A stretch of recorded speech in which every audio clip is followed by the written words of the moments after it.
नमस्कार, आप देख रहे हैं हमारा खास कार्यक्रम खबर देश से। मैं हूं आपके साथ संतोष गंगवार। कोरोना का कहर शांत हुआ तो अब एक रहस्यमयी बुखार हाहाकार मचा रहा है। देश के कई राज्यों में वायरल फीवर के मामले बढ़ते ही जा रहे हैं। उत्तर प्रदेश, बिहार, मध्य प्रदेश, उत्तराखंड और राजधानी दिल्ली तक वायरल फीवर का कहर देखने को मिल रहा है। चिंता की बात यह है कि महामारी में सबसे ज्यादा बच्चे प्रभावित हो रहे हैं।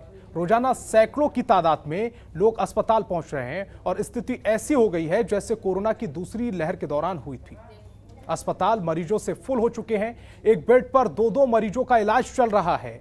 इन मरीजों में ज्यादातर dengue, viral fever, scrub, typhus और लेप्टोस्पाइरोसिस के मामले सामने आ रहे हैं। ये अलग अलग तरह के फीवर हैं जो बैक्टीरिया और वायरस की वजह से फैल रहे हैं। आज वायरल फीवर के इन प्रकारों के बारे में जानेंगे, साथ ही ये भी जानेंगे कि रहस्यमयी बुखार से कैसे जान बचाएं। लेकिन सबसे पहले आपको एक रिपोर्ट दिखाते हैं।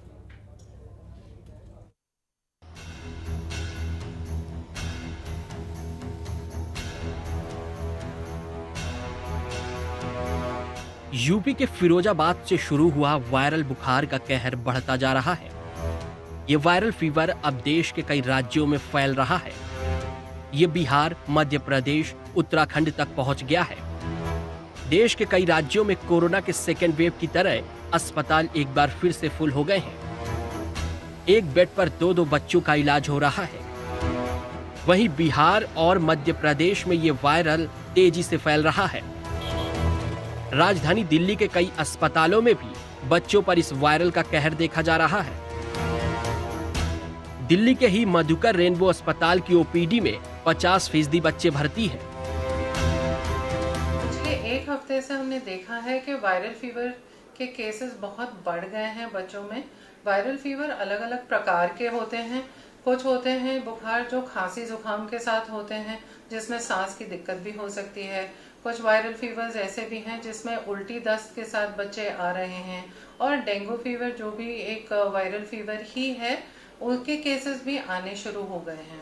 तो पिछले कुछ दिनों में हम देख रहे हैं कि हमारी ओपीडी में लगभग 50% बच्चे वायरल फीवर की शिकायत लेकर आ रहे हैं। और कल रात को मैं अस्पताल में ही थी तो इमरजेंसी में लगातार मरीज आ रहे थे, बच्चे आ रहे थे जिनको बुखार और बुखार के साथ और तकलीफें थी।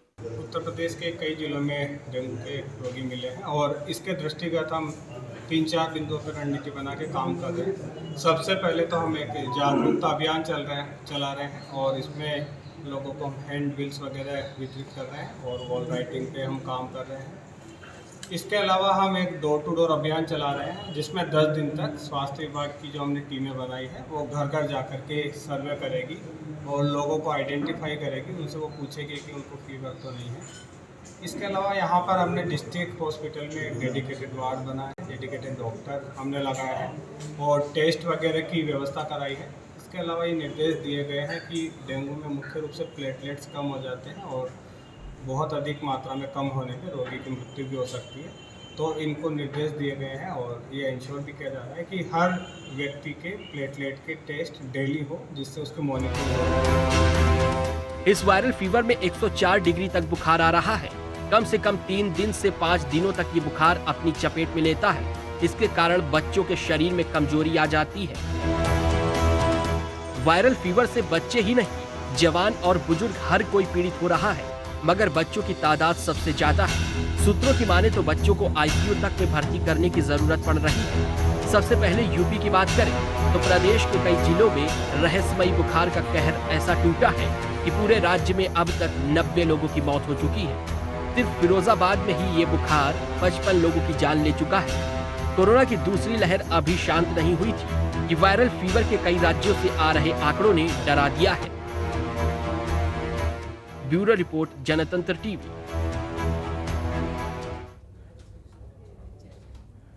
तो आपकी सेहत से जुड़ी ये बेहद महत्वपूर्ण खबर पर ज्यादा जानकारी के साथ, ज्यादा बातचीत करने के लिए, आपको अपडेट करने के लिए, आपको जागरूक करने के लिए 2 खास मेहमान मेरे साथ जुड़ रहे हैं। Doctor Naresh Chawla, national joint secretary IMA, और डॉक्टर श्रीकेश, जो वरिष्ठ चिकित्सक हैं। दोनों मेहमान हमारे साथ जुड़ रहे हैं। दोनों ही मेहमानों का बहुत बहुत स्वागत है जनतंत्र टीवी पर। सबसे पहले डॉक्टर नरेश चावला जी, आपसे शुरुआत करना चाहता हूं। जिस तरह की स्थिति इस समय पूर्वी उत्तर प्रदेश या यूं कहें कि पूरे उत्तर प्रदेश, बिहार, मध्य प्रदेश और उत्तराखंड की बनी हुई है। लोग वायरल फीवर से परेशान है, डेंगू से परेशान है। ये स्थिति अचानक से ऐसी क्यों उत्पन्न हो गई? क्या मौसम चेंज हो रहा है उसकी वजह से उत्पन्न हो गई, और इसके शुरुआती लक्षण क्या है?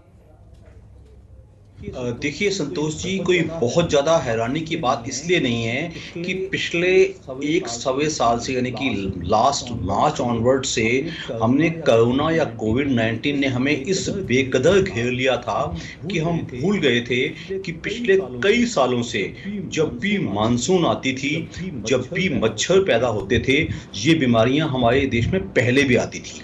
वायरल फ्लू या चिकनगुनिया या डेंगी या लेप्टोस्पायरोसिस, ये हमेशा आते थे, लेकिन हमें कोरोना ने इस बुरी तरह मार दिया था कि हम सब कुछ भूल गए थे। अब एक तरफ तो कोरोना की दूसरा जो वेव हमने देखी है, जिसने हमारी रूहों को कपा दिया है। हम सब जानते हैं कि कितना बुरा हाल हिंदुस्तान के हर परिवार ने देखा है, जिसमें कोई ना कोई मौतें नहीं हुई, कोई ना कोई बुरे दिन नहीं आए। और उस बीच में अभी हम थोड़ी सी सांसें ली थी कि एक तरफ तो अभी तीसरी कोरोना की लहर का डर अभी मन में है, और उस बीच में ये बीमारियां, जिसमें ज़्यादातर मैंने देखा है, अगर मैं दिल्ली और एनसीआर की बात करूं तो वायरल फ्लू ने काफ़ी आतंक मचाया हुआ है।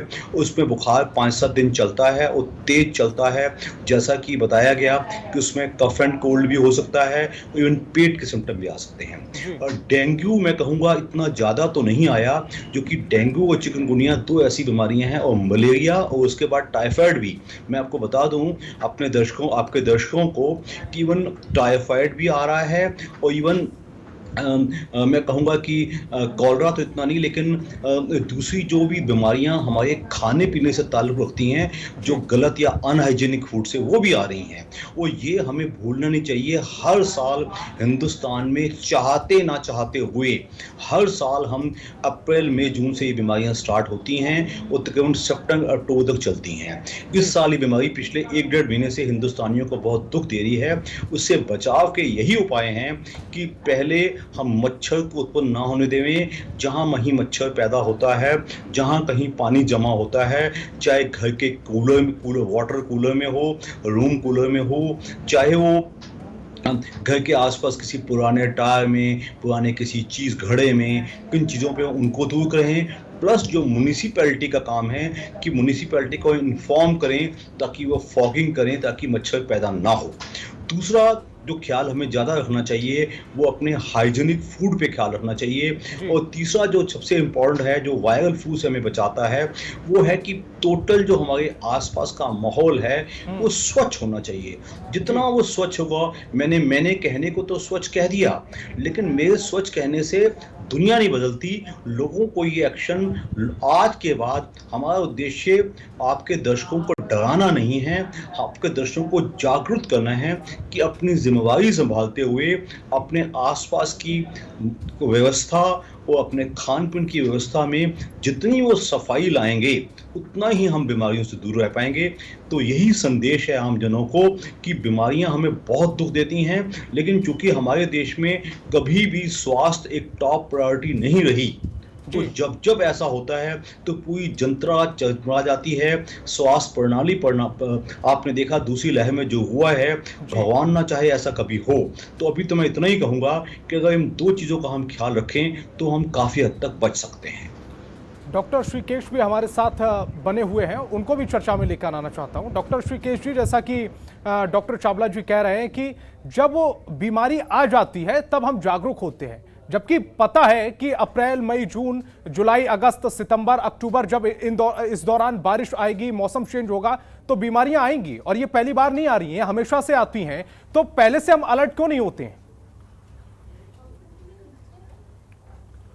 देखिए, हमें बहुत अच्छे से ये चीज़ पता है मनीष जी की हमारी जो 12 महीने होते हैं उसमें 3 प्रमुख मौसम होते हैं। एक गर्मी होती है, एक सर्दियां होती है, एक मानसून होते हैं। तीनों का एक निर्धारित समय होता है, और ये कहीं इसमें कोई दो राय नहीं है कि हर एक सीज़न का एक अपना महत्व होता है जहाँ तक उसकी बीमारी को केटर करने की संभावना होती है। लेकिन सबसे महत्वपूर्ण इसमें मानसून होता है, जो हम हर साल देखते हैं जी। क्योंकि मानसून में जब भी मौसम बदलता है तो कोई भी एक वायरस जो एंडेमिक, जो कॉन्स्टेंटली कहीं प्रेजेंट है, चाहे वो किसी जानवर के शरीर में है या किसी मनुष्य के अंदर है, चाहे वो है, वो अपना स्वरूप बदलता है, वो एक्टिवेट होता है। तो वो सबसे महत्वपूर्ण, सबसे इंपॉर्टेंट चीज हो जाती है कि हमें उस स्वरूप को कहीं ना कहीं हॉल्ट करना, जिसे कहते हैं हॉल्ट ऑफ द डिजीज। और इसीलिए सरकारें और तमाम जो डॉक्टर्स हैं, तमाम आपके माध्यम से लोग बार बार सचेत करते रहते हैं कि मौसम बदल रहा है, सावधानियां बरतिए।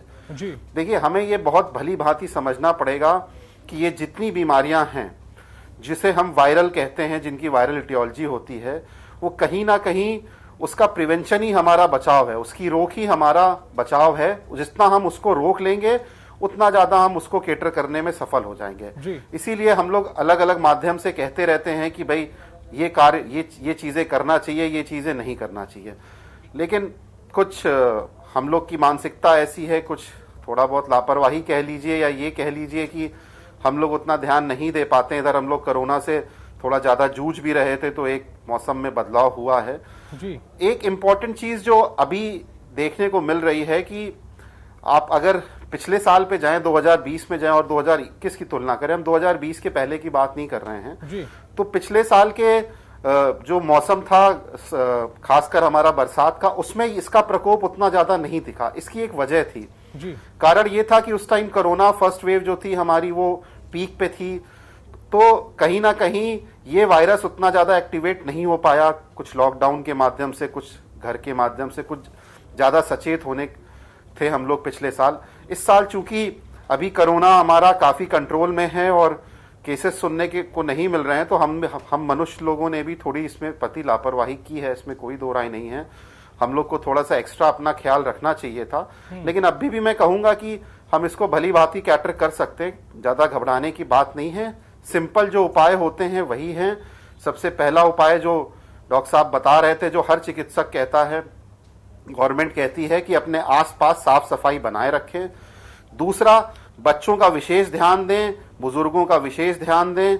देखिए, स्कूल भी खुले हैं, बच्चे जा रहे हैं, मौसम ऐसा है जहां पे जो हमारे संचारी रोग हैं वो चाहे मच्छर हो काटने का, चाहे कुछ इससे संबंधित हो, तो हमें थोड़ा उन पे विशेष ध्यान देना है, खान पान पे ध्यान देना है, इम्यूनिटी पे ध्यान देना है, बहुत इंपॉर्टेंट चीज है। और कहीं ना कहीं एक और जो सबसे इंपॉर्टेंट चीज है वो ये है कि अगर लक्षण दिखते हैं तो उसमें सेल्फ एडवाइस करके सेल्फ ट्रीटमेंट नहीं करना है। आपको जो भी आपके नियर बाय अस्पताल हो, चिकित्सक हो, सरकारी हो, प्राइवेट हो, जो भी आपके पास नियर बाय, एक बार उनसे परामर्श जरूर करना है, क्योंकि वो ज्यादा बेहतर समझ पाएंगे कि क्या दिक्कत है और उसका किस प्रकार से हमें उसका इलाज करना है। अगर आप सेल्फ इलाज करेंगे तो इस चीज की संभावना बढ़ जाती है कि हम कहीं ना कहीं उस डिजीज को समझ नहीं पा रहे हैं और फिर वो गंभीर रूप ले लेती है। तो ये एक बहुत इंपॉर्टेंट मैसेज मैं आप लोग के माध्यम से देना चाहता हूं कि घबराएं नहीं। वायरल फीवर एक ऐसी चीज है जो 95%, 99% सेल्फ लिमिटिंग होती है, अपने आप ठीक हो जाती है।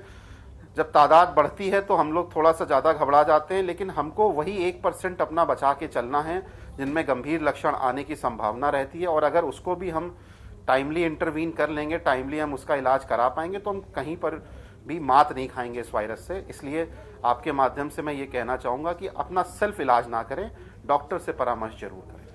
डॉक्टर नरेश चावला जी, डॉक्टर श्रीकेश ने एक बहुत महत्वपूर्ण बात कही है कि सेल्फ ट्रीटमेंट ना करें, क्योंकि आमतौर पर हमने कोरोना के टाइम पे भी यही देखा। उससे पहले जो भी कोई फीवर आता है तो हम इसको नॉर्मल फीवर की तरह उसका ट्रीटमेंट करने लगते हैं, खुद से डॉक्टर बन जाते हैं, और इसके बाद जो परेशानियां होती हैं वो जग जाहिर हैं। उसके बाद स्थितियां बेकाबू हो जाती हैं, कभी कभी हमसे संभलती नहीं है, और बहुत ज्यादा केसेस में ये भी देखा गया है कि डेथ हो जाती है। ऐसे में जो डॉक्टर श्रीकेश जी कह रहे हैं कि खुद से ट्रीटमेंट नहीं करना है, सेल्फ ट्रीटमेंट नहीं करना है, डॉक्टर की सलाह बहुत जरूरी है, चाहे वो नॉर्मल फीवर हो, वायरल फीवर हो, कोरोना फीवर हो, चाहे एक और जो वायरस आ गया है निपाह वायरस, उस वाले मामले में भी।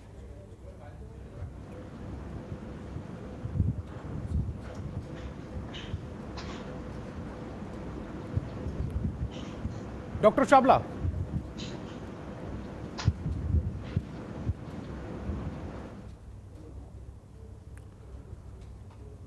डॉक्टर चावला जी, आपको आवाज मिल रही मेरी?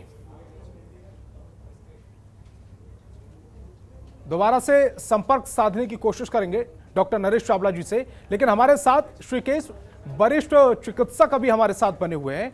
श्रीकेश जी, जैसा कि आप कह रहे हैं कि सेल्फ ट्रीटमेंट कभी कभी घातक हो जाता है और ज्यादा परिस्थितियों में घातक हो ही जाता है, क्योंकि कोरोना के टाइम में भी ज्यादा ज्ञान नहीं था लोगों का, उसके बावजूद सेल्फ ट्रीटमेंट करने में लगे रहे, खुद में डॉक्टर बनने में लगे रहे और स्थितियां इससे ज्यादा भयावह हुई। अब जो वायरल फीवर जिस तरह से चल रहा है, डेंगू जिस तरह से चल रहा है, उसमें अगर आपको उनके सिम्टम्स के बारे में जानकारी नहीं होगी, उसकी बेसिक्स जानकारी नहीं होगी, उसको किस तरह से उसका इलाज कराना है उसकी जानकारी नहीं होगी, तो यह घातक हो सकता है किसी के लिए भी। बिल्कुल, मैं यही कहना चाहता हूं कि देखिए, किसी भी चीज का फीवर, हम सोचते हैं फीवर क्या चीज है। जब हमारे शरीर में कोई ऐसी घटना होती है, कोई ऐसी चीज प्रवेश करती है जो हमारे शरीर के अनयूजुअल है, जिसके लिए शरीर हमारा उससे लड़ने लगता है, तो उसका पहला लक्षण होता है फीवर। फीवर कोई बीमारी नहीं होती है जी। फीवर एक लक्षण होता है जो सामने आता है। वो लक्षण किसी भी चीज में हो सकता है, वो लक्षण तमाम तरह के इन्फेक्शंस में हो सकता है, एक साधारण चोट में हो सकता है, एक अंदर मवाद में हो सकता है, ऑपरेशन के दौरान होता है। हम सब ऑपरेशंस करते हैं, बड़े बड़े ऑपरेशन करते हैं, तो हम मरीज से कहते हैं कि देखो आज ऑपरेशन के बाद 1-2 दिन बुखार आ सकता है, क्योंकि वो एक नॉर्मल प्रक्रिया होती है शरीर की वो लड़ने की। तो इसलिए मैं हमेशा कहता हूं कि अगर बुखार आया और बुखार के साथ जो और भी लक्षण आए हैं, तो हमको ये समझना होगा कि उसका मूल कारण क्या है। देखिए, अब एक समय होता है हर चीज में कि कोई भी बीमारी ये कह दी जाती है, जैसे आज से 4-5 महीने पहले जब कोरोना हमारा सेकंड पीक पे था, तो हम ये मानते थे अगर बुखार आया तो अनटिल प्रूव अदरवाइज कोरोना ही होगा, क्योंकि वो सबसे ज्यादा प्रेवलेंट था उस टाइम, सबसे ज्यादा उस टाइम पे कोरोना फैल रहा था, और ये सत्य भी है। इसी तरह से ट्यूबरकुलोसिस में हम कहते हैं कि जब किसी भी बुखार का हम पता नहीं चलता है, तो कहीं ना कहीं टीबी की संभावना बन जाती है अगर उसके लक्षण है। इसी प्रकार से आज की डेट में जो ये वायरल फीवर चल रहा है, तो हम ये मान के चलते हैं कि वायरल है। लेकिन देखिए, सबको पता है कि वायरस का कोई इलाज नहीं होता है, वायरस अपना समय लेता है, वायरस अपने समय से जाता है। ये किसी भी वायरल एटियोलॉजी की खास बात होती है। लेकिन महत्वपूर्ण क्या है कि आपके लक्षण किस प्रकार के हैं। जब तक आप अपने चिकित्सक से परामर्श नहीं करेंगे, तब तक आप उसका सही इलाज नहीं कर पाएंगे कि उस टाइम पे आपको क्या सावधानियां बरतनी है, क्या आपके डेंजर साइंस हैं, किस समय पे आपको हॉस्पिटलाइजेशन की आवश्यकता है, किस स्तर पे आपको डिस्चार्ज की आवश्यकता है, क्या आपको खाना पीना है, किस प्रकार से अपनी इम्यूनिटी बनानी है, और साथ ही साथ सावधानियां क्या घर में और रखनी है। ये 4-5 ऐसे बिंदु हैं जो हम जब तक परामर्श नहीं करेंगे, तब तक हम कहीं ना कहीं उसमें उलझते रहेंगे। और दूसरा एक बहुत ही महत्वपूर्ण पॉइंट है कि जब आप अपने चिकित्सक से मिल लेते हो, तो कहीं ना कहीं आपके मन में कॉन्फिडेंस आता है, जिसे कहते हैं दिमागी तौर पे आप काफी मजबूत हो जाते हो। देखिए, आजकल बहुत सारे हैं, इंटरनेट है, सारी चीजें हैं, हम लोग गूगल करते हैं, किसी भी चीज के बारे में आप डालेंगे तो उसमें बहुत जानकारी आ जाएगी।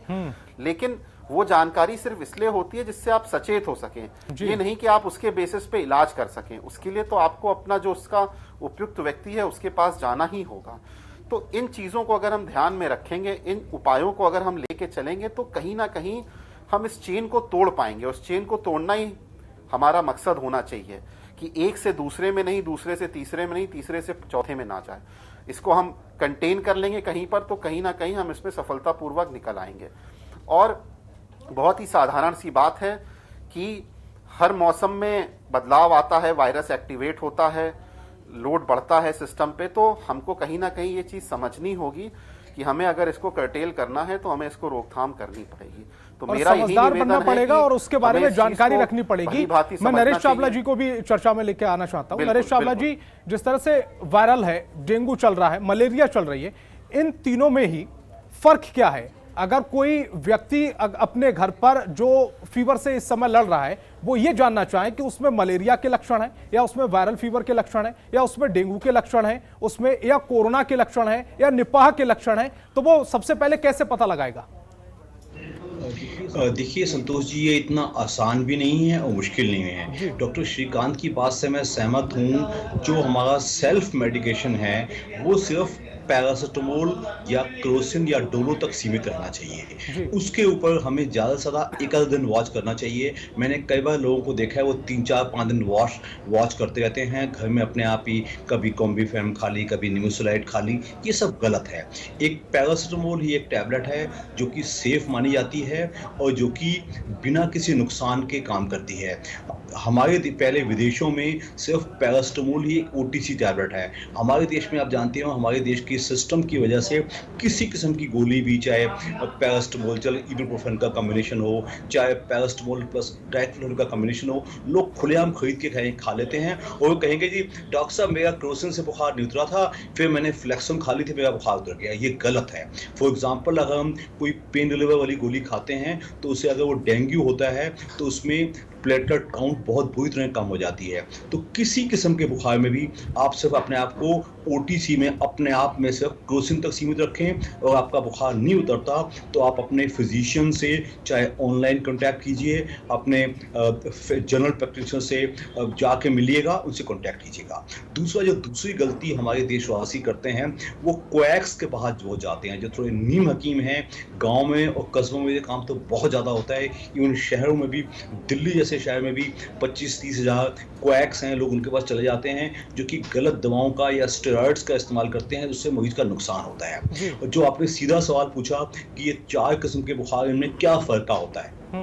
जो वायरल है, वायरल फ्लू में यूजुअली कफ एंड कोल्ड के सिम्टम ज़्यादा होते हैं। नाक जरूर बहता नजर आएगा, गला जरूर खराब नजर आएगा और खांसी वांसी जरूर लगी होगी। जो डेंगू बुखार है उसमें मेनली कफ एंड कोल्ड के सिम्टम कभी भी नहीं होते।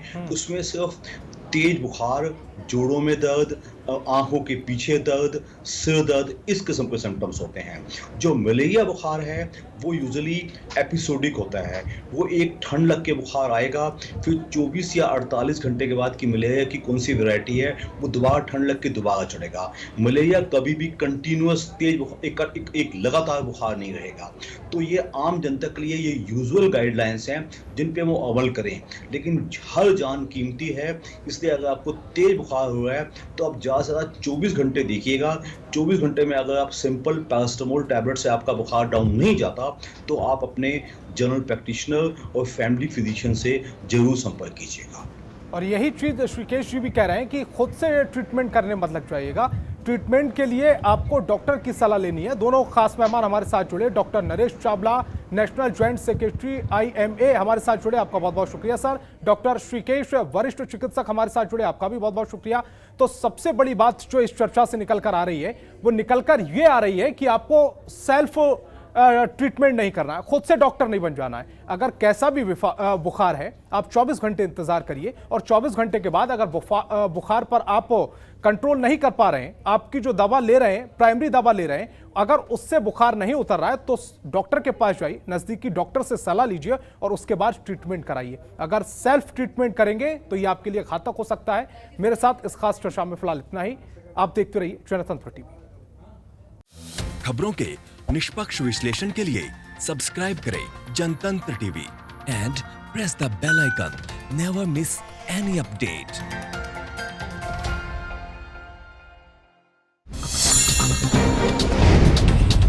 Download the Janatantra TV app, available on Google Play and App Store. Download it now.